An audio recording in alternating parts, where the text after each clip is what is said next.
The day I decided to give my son $900,000, I thought I was giving him the future I had spent my entire life building. I never imagined that before sunset, I would hear my own son planning to put me in a nursing home, steal everything I owned and call me a burden. They did not know I was standing only a few feet away, holding the check that could have changed their lives forever. I walked away without knocking. By the time I reached my truck, I had made a decision that would change all of our lives. They wanted my money badly enough to destroy me, so I decided to give them exactly what they wanted, but in a way they would never see coming. My name is Daniel Mercer, and I am a retired structural engineer. After my wife died, my son Ethan became the center of my world.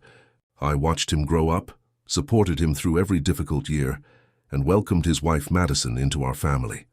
I had saved $900,000 over a lifetime of hard work, and I planned to give it all to them. I thought I was giving my son security and a fresh beginning. Instead, I was about to discover that the two people I trusted most had already placed a price on my freedom. That Friday afternoon, I arrived at their house carrying a folder with the check and transfer documents. Before I could knock, I heard Madison laughing inside. She was discussing a shell company they planned to use to move my money. Then she explained how they would have me declared mentally incompetent and place me in a nursing home. I waited for Ethan to defend me. He never did. Instead, I heard my own son say I had become a burden and that their plan was perfect. Those words hurt more than anything I had experienced in my entire life. I stood outside listening to them plan their future with my money while planning to take away my freedom. Then I quietly walked back to my truck. I stared at the $900,000 check before tearing it into pieces. I did not call Ethan or confront Madison. I understood structures. When a foundation becomes weak, you do not keep adding weight and hope it survives. You find the failure point and let the structure collapse under its own pressure. I immediately called my longtime friend and attorney, Marcus Reed. I asked him to investigate every account Ethan and Madison had accessed. The results were worse than expected. Madison had already taken $62,000 from one account. Ethan had attempted to transfer another $300,000 from my retirement savings. They were not planning to steal from me someday. They had already started. Their greed had exposed their weakness, and now I knew exactly where to strike. Marcus wanted immediate legal action, but I told him to wait. Together we created a legal investment agreement, giving their shell company access to $900,000 under strict conditions. The money could only be used for a legitimate business project. If they used it for personal expenses or purchased the luxury apartment Madison wanted, serious legal consequences would follow. I knew their greed would make them careless. All I needed to do was make them believe they had won. The next evening I returned to their house wearing an old coat and pretending to be confused and weak. Ethan acted like a caring son, while Madison kept watching the folder on the table. Finally, I placed it in front of them. The moment Madison saw the $900,000 figure, her eyes lit up. She barely read the conditions before signing. Ethan signed right behind her. They were so focused on the money that they never realized they had signed their own trap. 3 days later, Ethan arrived at my house carrying paperwork designed to have me declared mentally incompetent. He pretended to be worried about my health and asked me to sign. I acted confused and deliberately changed my signature so it appeared to have been made under pressure.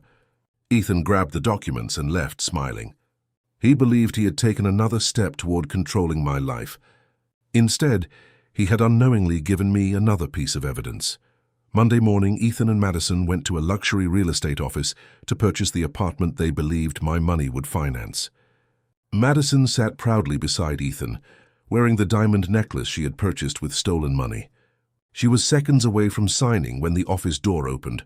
Marcus walked in first. I followed him. This time, I was not wearing an old coat.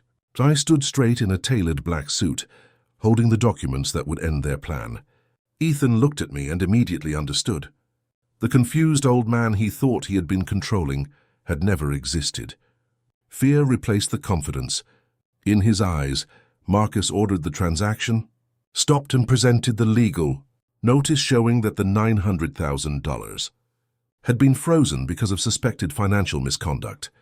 Then he revealed the evidence, the stolen $62,000, the attempted $300,000 transfer, the conversation about putting me in a nursing home, and the documents Ethan had pressured me to sign.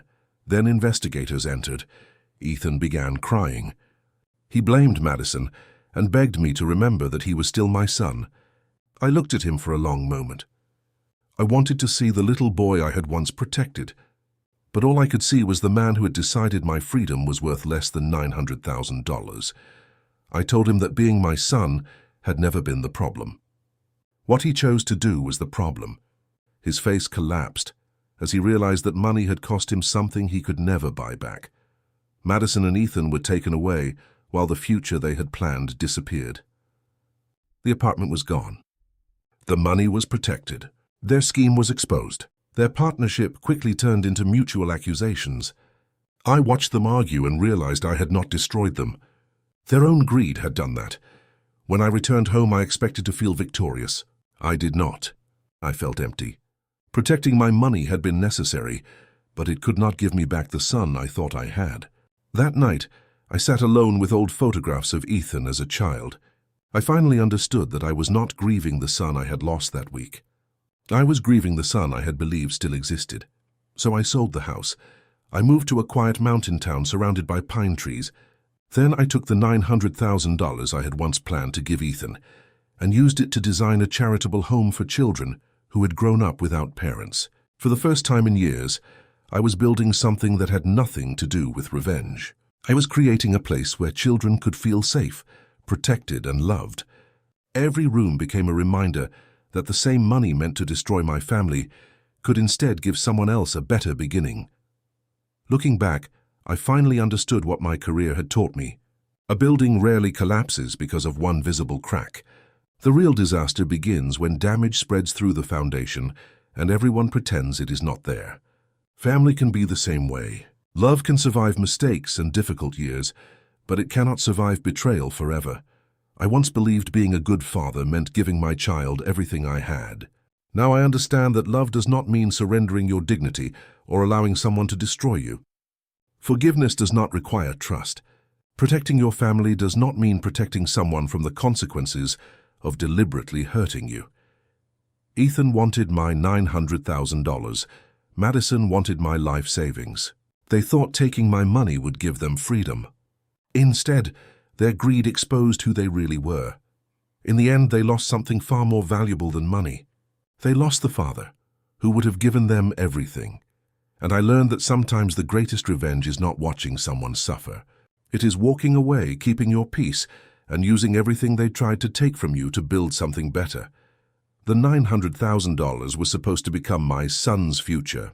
Instead, it became the foundation of mine, and for the first time in years, I knew I had finally built something that could stand.